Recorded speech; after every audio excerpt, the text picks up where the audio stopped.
I was 23 years old when a stranger on LinkedIn described my childhood bedroom like it was a resume. I didn't know whether to laugh or cry, probably both. Growing up, I was the kid nobody knew what to do with. Not troubled enough to get help, not invisible enough to be left alone, just off to the side. School felt like everyone already knew the rules of a game I'd never been taught. I stopped trying to learn them around 15 and started building something of my own. A Minecraft server. Nothing serious at first, just somewhere me and a few usernames could exist without the social math of real life getting in the way.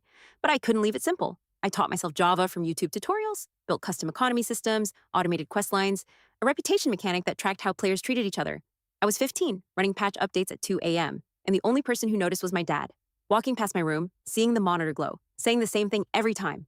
You know, none of this is going to amount to anything, right? I didn't argue. I just kept building. We peaked at 40 players, but 4 of us were on every single night.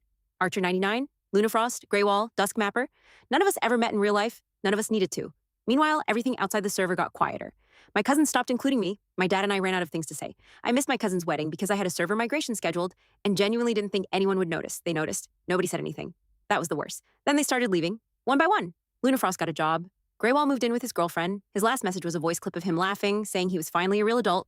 Archer 99 mentioned nursing school one evening and went quiet after that. Duskmapper just disappeared. Each goodbye was a username going permanently offline. No ceremony. Just the player list getting shorter like a slow exhale.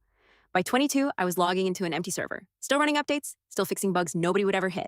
I told myself someone might come back. I know now I was just scared to close the last door on the only place I'd ever belonged.